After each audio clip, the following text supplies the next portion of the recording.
pasado lunes comuniqué al jefe del Estado la decisión de convocar las elecciones anticipadas para el próximo 23 de julio. Tras los comicios del pasado 28 de mayo, lógicamente he trasladado personalmente a los compañeros y compañeras mi reconocimiento y mi ánimo, como ha hecho hoy el portavoz, a todos vosotros y vosotras. A todos ellos y a todas ellas, a quienes revalidaron el pasado 28 de mayo su mandato y también a quienes se han visto desplazados, les doy las gracias por su trabajo. Y lo mismo quiero hacer con vosotros y con vosotras. Lo hemos comentado en muchas ocasiones. En esta también voy a volver a reiterarlo. Esta no ha sido una legislatura normal. A las pocas semanas de iniciarse hubo que afrontar una pandemia terrible que nos llevó a confinar a millones de ciudadanos y ciudadanas en sus hogares, a parar, lógicamente, la economía, a hacer uso de una herramienta constitucional como el estado de alarma para salvar cientos de miles, millones de vidas en nuestro país.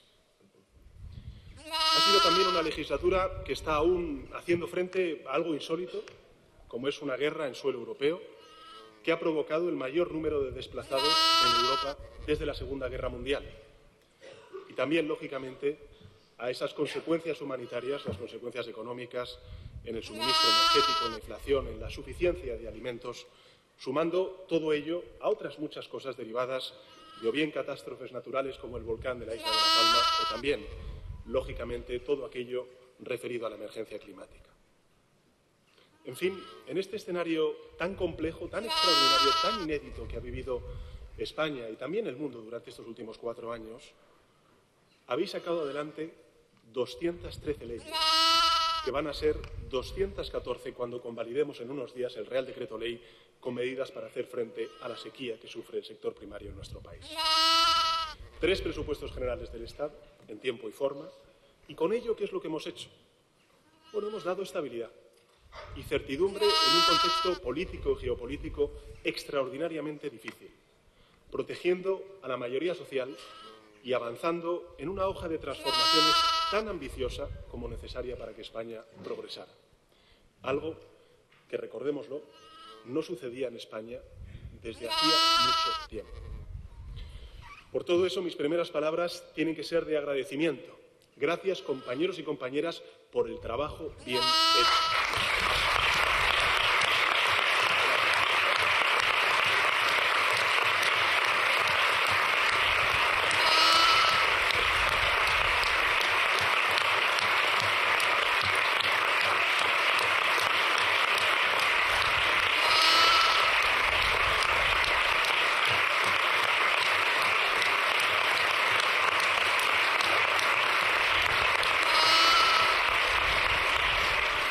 Gracias de corazón por haberlo hecho posible con vuestro trabajo en todos y cada uno de los 1.273 días de esta 14ª legislatura que ya es parte de la historia democrática de España.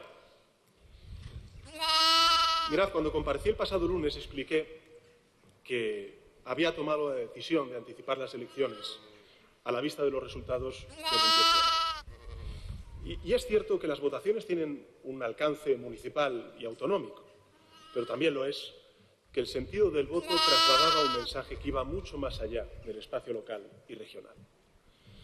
El resultado supuso, como bien se ha recordado, un serio retroceso institucional para el Partido Socialista. Y lo dije el pasado lunes.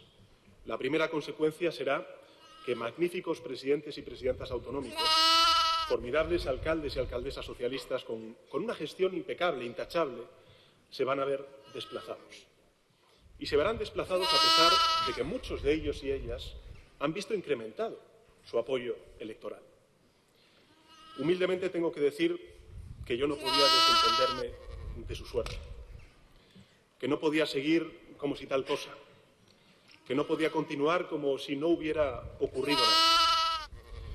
Habréis leído informaciones sobre cómo tomé esa decisión, pero más allá de la veracidad o no de esas especulaciones, os diré algo.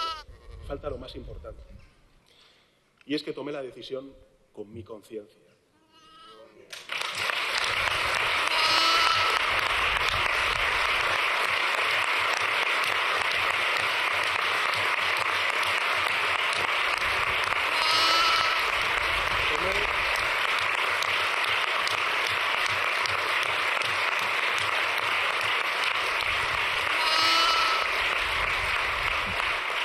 Tomé la decisión con mi conciencia, tomé la decisión pensando en mis compañeros y en mis compañeras que han trabajado en los ayuntamientos, en las diputaciones, en los cabildos, en los consells, en las autonomías, en los compañeros que se han desvivido desde los gobiernos autonómicos, desde las asambleas y parlamentos autonómicos. Tomé la decisión pensando en vosotros y en vuestro trabajo.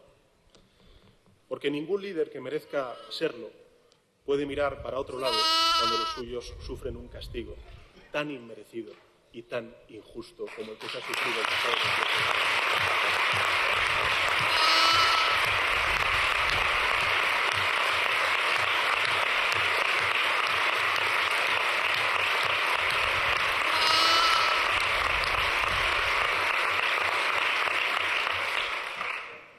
Por supuesto que me gusta ganar y me duele perder, faltaría más.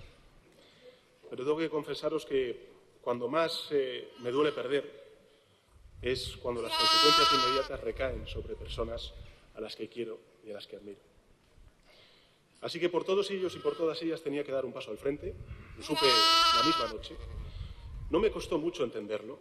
Por todos ellos y por todas ellas tenía que asumir los resultados del domingo pasado y el reto que estos resultados también plantean para el país.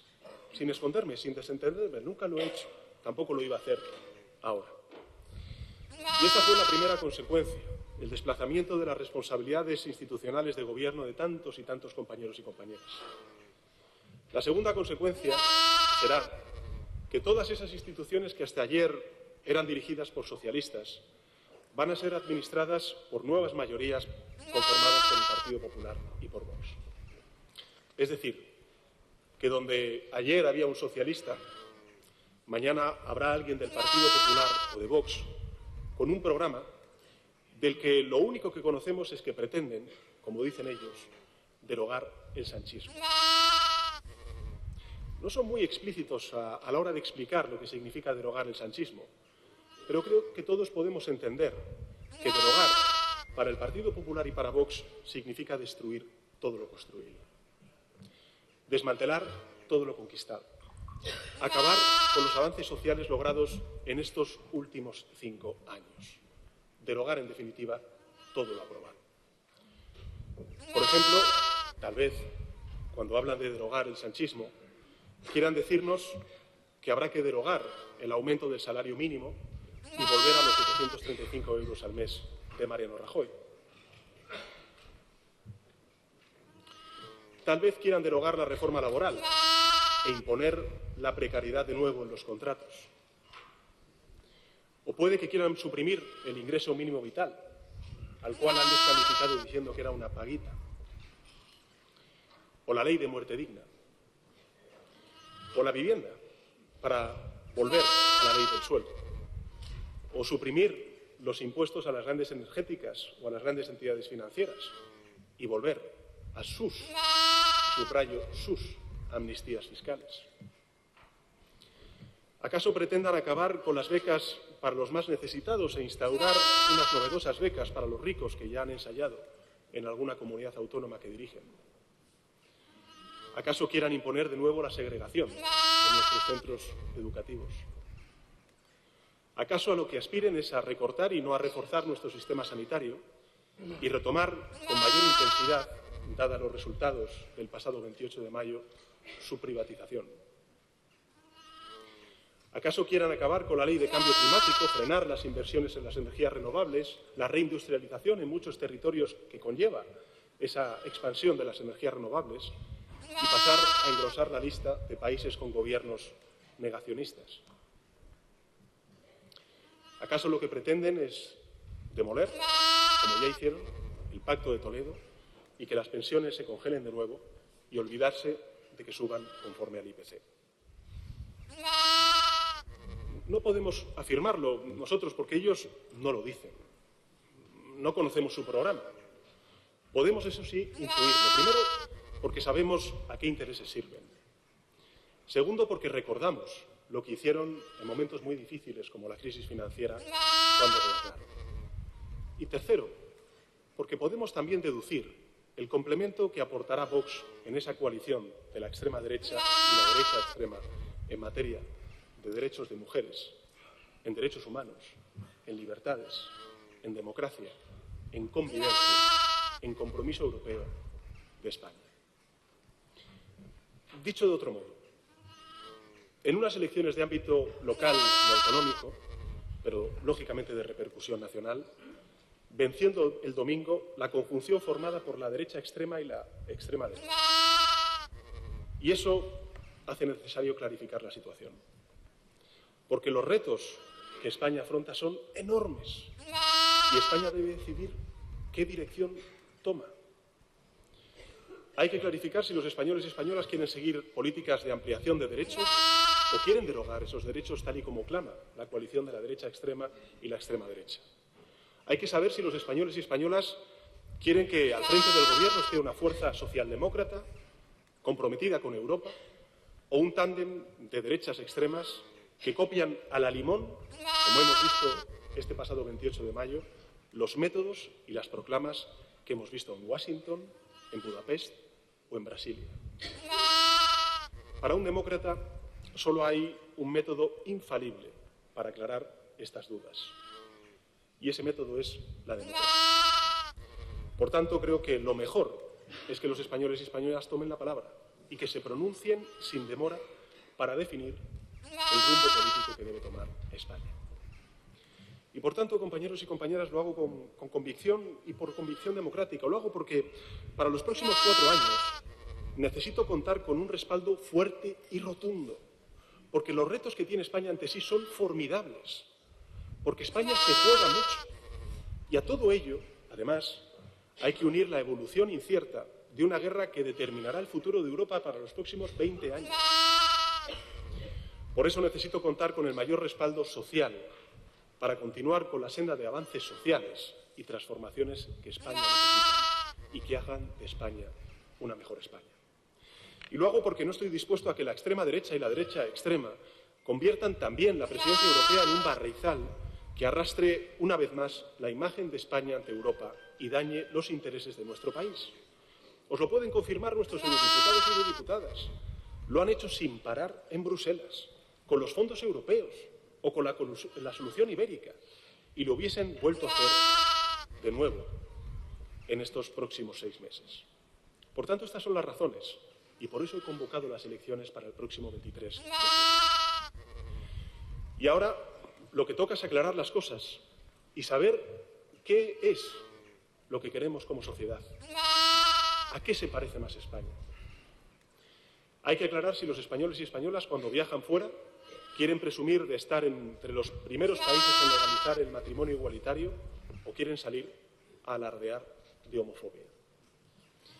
Hay que aclarar si los españoles, cuando viajan por Europa, quieren presumir de proteger Doñana o de arrasar Doñana. Hay que aclarar si los españoles queremos convivir respetando la diversidad de nuestro país o queremos reeditar la enésima confrontación territorial.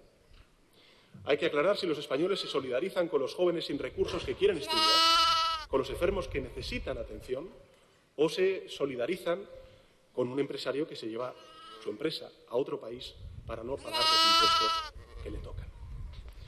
Hay que aclarar si quieren una España que acuerda con los agentes sociales la reforma laboral, que reconstruye el Pacto de Toledo, garantizando la revalorización de las jubilaciones, o si quieren una España que impone contrarreformas de recortes, de precariedad y de privatizaciones del estado del bienestar. Hay que aclarar si los españoles quieren justicia social o si consideran, como ha dicho alguna dirigente de la derecha extrema, que la justicia social es envidia. Hay que aclarar si quieren un presidente del Gobierno de España al lado de Biden o de Trump, si quieren un presidente del Gobierno del lado de Lula o de Bolsonaro. Es urgente aclarar todo esto cuanto antes. Y sé que esta tarea no es fácil, compañeros y compañeras, que la derecha extrema y la extrema derecha están envalentonadas y que tienen resortes poderosos. Saben a quiénes sirven, tienen más medios, más recursos y, por cierto, ningún pudor para lanzar infundios y para traficar con la mentira.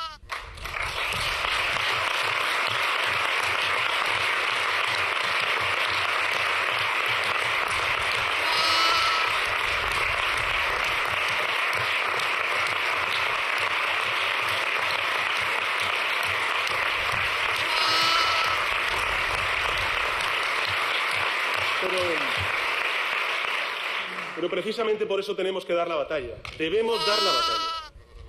Porque nuestro país se merece lo mejor. Porque estoy convencido de que todo eso que he dicho antes no representa a España. Ante nosotros tenemos una tarea descomunal, tan grande que necesitamos a toda la gente que quiera construir la mejor España. No volver atrás, sino mirar hacia adelante, siempre hacia adelante.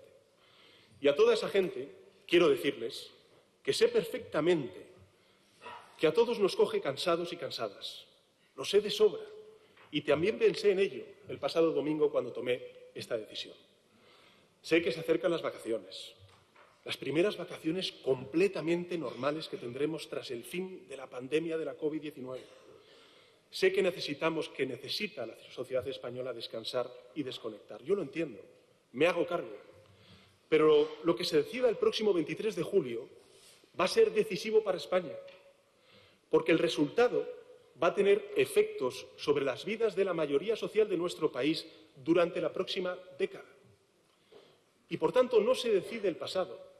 Ya conocéis qué puede y qué quiere hacer este Gobierno, cuál es la orientación de este Gobierno. Lo hemos demostrado con hechos a lo largo de esta legislatura tan difícil como inédita. ¿Hemos cometido errores? Sin duda alguna. ¿Hemos tropezado algunas veces? Claro que sí. Es imposible no hacerlo cuando avanzas y además abres camino en situaciones tan inéditas como las vividas en estos últimos 4 años. Pero humildemente creo que los aciertos han sido mayores que los tropiezos.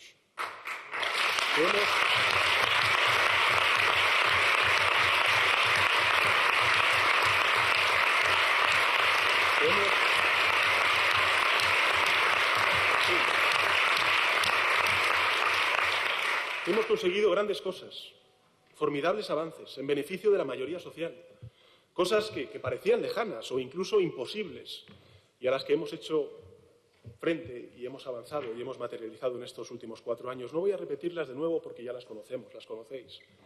En la coyuntura más difícil de nuestra democracia hemos aportado protección. En medio del impacto de la guerra de Putin en Ucrania hemos traído paz social, estabilidad, prosperidad. Se está creando empleo como nunca y además empleo de calidad. Hemos batallado en Bruselas para traer, mejor dicho, unos fondos europeos que están transformando, modernizando nuestro país y también dando una respuesta muy diferente a la que le dio la derecha a la crisis financiera con su respuesta neoliberal. Ahí están los fondos europeos, que están modernizando, como he dicho antes, nuestro tejido productivo. Ahí está también la solución ibérica, que nos permite tener una de las inflaciones más bajas de toda Europa, como hemos visto ayer. Ahí están todas las políticas sociales, todos los avances sociales, que lo que hacen es demostrar que trabajamos por la justicia social y por la cohesión territorial. Hemos gobernado para la gente y hemos hecho que la voz de España sea tenida en cuenta en Europa y en el mundo. Cuando otros emprendieron guerras ilegales y criminales, nosotros hemos apoyado y hemos socorrido a una nación agredida por el imperialismo.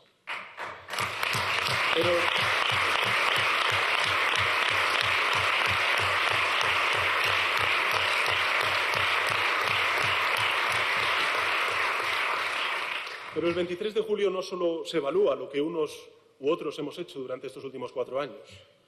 Se discute qué España aspiramos a ser. ¿Qué España aspiramos a ser?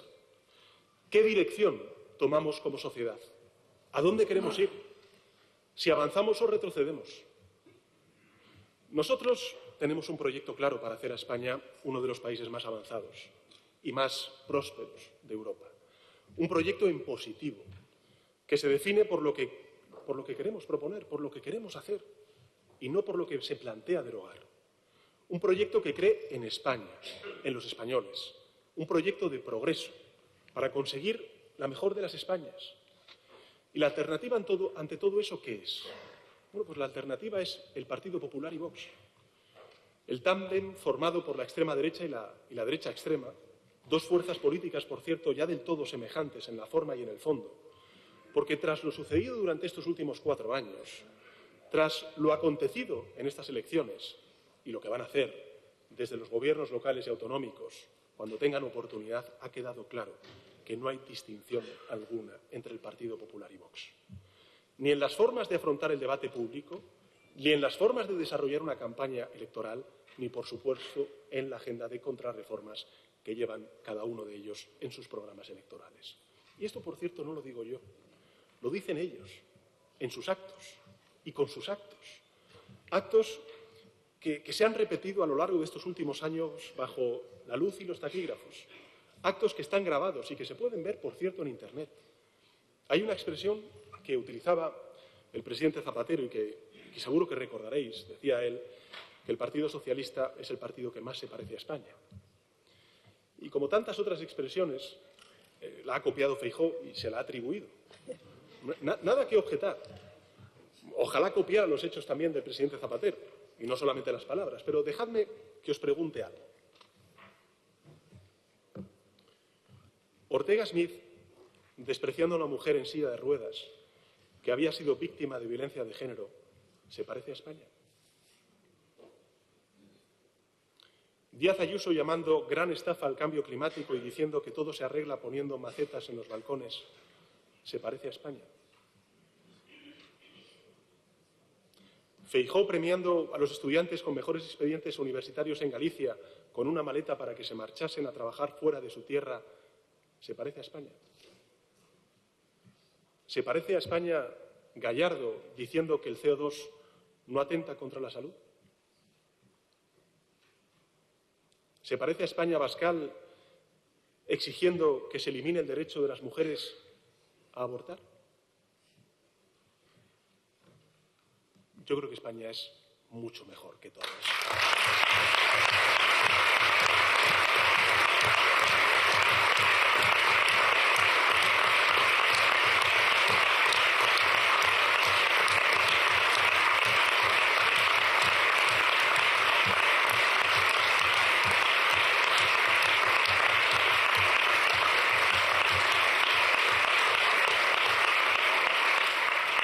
Nuestro país es un país extraordinario, admirable. Somos un país próspero, plural, abierto, trabajador, jovial, solidario. Y, sobre todo, somos un país con un afán de progresar, de avanzar. Y en este momento en el que tanto está en juego, en un mundo en cambio, en transformación, no podemos permitirnos el lujo de retroceder ni un centímetro de suelo. Todo lo contrario, debemos acelerar el paso de nuestros avances si queremos aspirar a lograr la mejor de las Españas.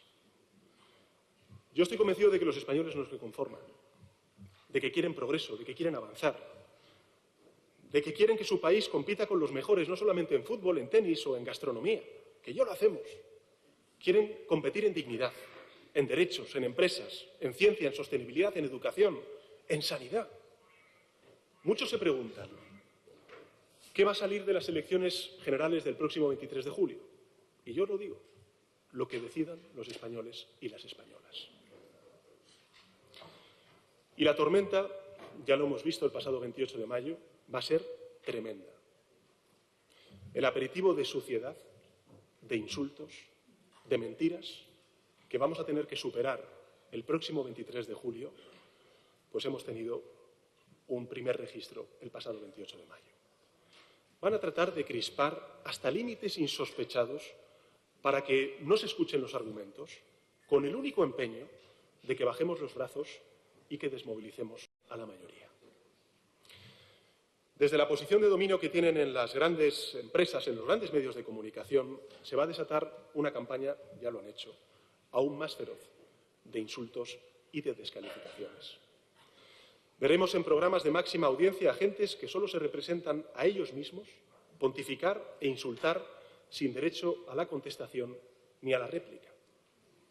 Se van a inventar barbaridades. Nada es nuevo, porque lo que están haciendo es copiar los métodos de sus maestros norteamericanos.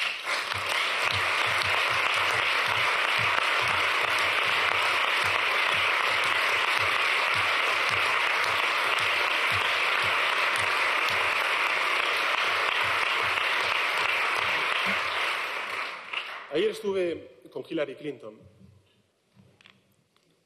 En la campaña que la enfrentó a Trump, los trumpistas ya inventaron una fabulación sobre ella.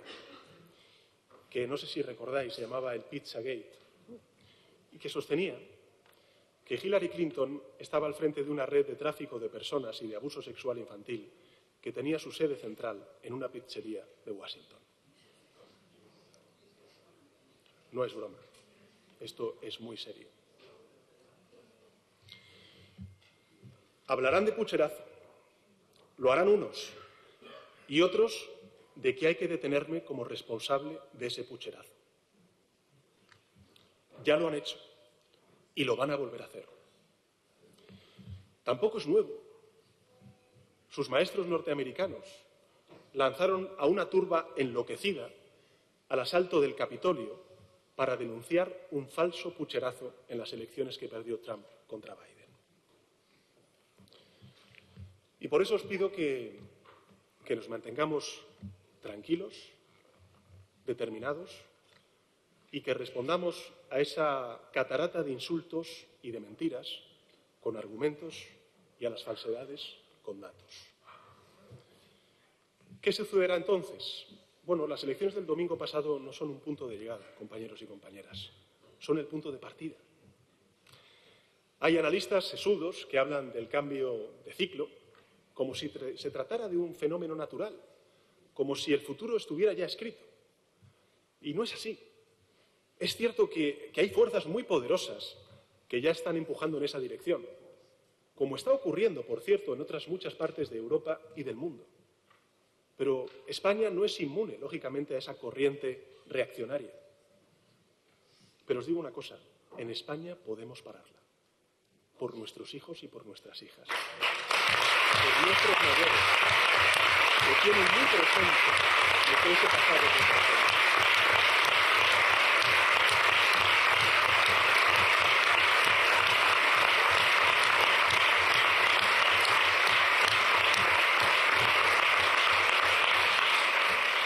Tenemos que hacerlo por nuestros hijos y por nuestras hijas, por nuestros mayores, que tienen muy presentes lo que les representa ese pasado, por los hombres y mujeres que queremos la mejor de las Españas. Por todos ellos y por todas ellas, el Partido Socialista debe parar esta corriente reaccionaria. Debemos frenarla y estoy convencido de que si nos movilizamos, en España no va a suceder lo que estamos viendo en otras naciones. Así que vamos a ganar las elecciones el próximo 23 de octubre.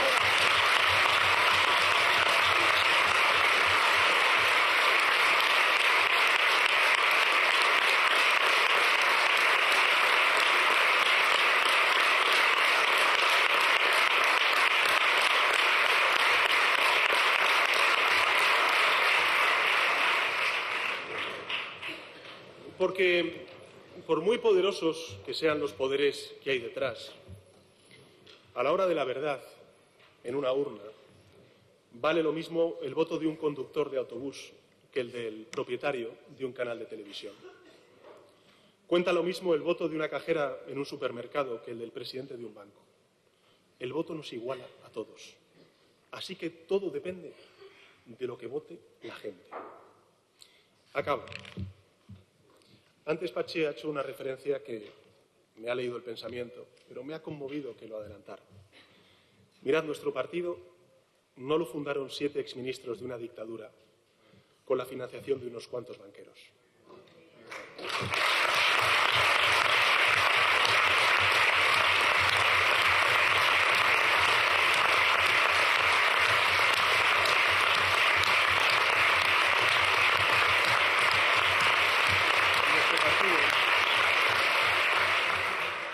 El Partido Socialista lo formaron en un bar de Madrid 25 trabajadores, 16 tipógrafos, 4 médicos, un profesor, 2 artesanos, un marmolista y un zapatero.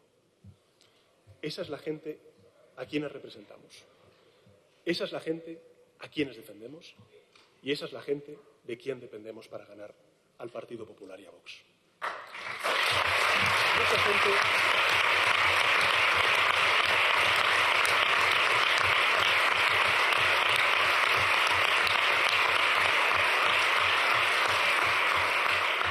Mucha gente, lógicamente, no conoce nuestra historia, los 144 años de vida del Partido Socialista. Ahora, cuando faltan menos de 2 meses para que las elecciones generales se celebren, hablan de pronósticos adversos. Bueno, yo desde 2015 llevo unos cuantos. Pero, ¿os imagináis aquellos 25 trabajadores reunidos especulando sobre pronósticos favorables o adversos? Francamente, no. Estoy convencido de que solo pensaban en ganar las elecciones para gobernar y gobernar para construir la mejor España.